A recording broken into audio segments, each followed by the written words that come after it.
eu descobri que sou autista. Foi assim que um dia uma análise terminou. Um dia, o analisando apareceu contente porque havia consultado um psiquiatra. Depois de uma rápida entrevista e alguns testes, ele recebera um diagnóstico. Suas dificuldades em terminar a faculdade, suas inseguranças em relação à capacidade de ser objeto de desejo do outro no interior de relações afetivas, os conflitos familiares profundos, ampliados pelo fato de continuar na tutela financeira dos pais por um tempo extenso, tudo isso tinha agora um nome. Ele era autista. Então ele começou a falar do alívio em enfim encontrar para si um diagnóstico. Afinal, era como conseguir um passaporte. E fato que a família sempre o havia tratado como alguém excessivamente emotivo. É fato que a insegurança nas relações afetivas havia lhe levado, algumas vezes, às reações violentas contra si. Mas agora ele podia se tranquilizar um pouco. Essas situações eram resultado do autismo. O diagnóstico era uma arma a ser mobilizada para suspender, nem que fosse por um momento, a violência que estava à sua volta.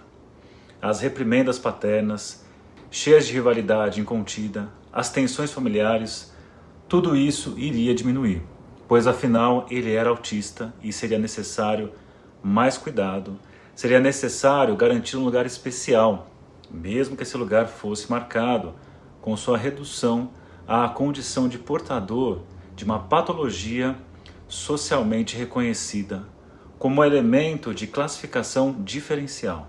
O analista, durante os 2 anos que a análise durou, não identificara sinal algum de autismo, mas percebia um sistema de inibições que expressavam uma relação ambivalente profunda com estruturas normativas de identificação social.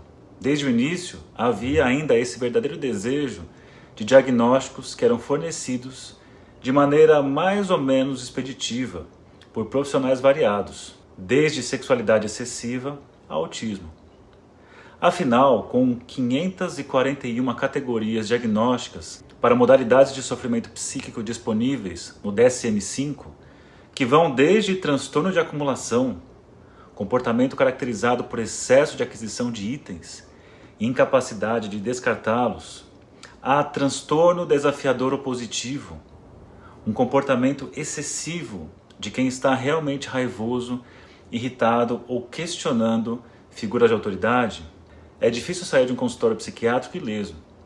Então o analista insistiu que aquele desejo de diagnóstico dizia algo fundamental, que havia algo de estratégia de defesa contra relações portadoras de muito sofrimento. Mas já estava claro para onde o processo caminharia. A solução encontrada pelo paciente equivalia a um acordo de paz e a constituição de um enclave desmilitarizado, mesmo que esse acordo fosse conquistado pela paralisia de tudo aquilo que um processo analítico poderia afinal produzir. Pois seria o caso de lembrar como há 2 tempos em um processo clínico. Esses 2 tempos dizem respeito às dinâmicas próprias ao reconhecimento.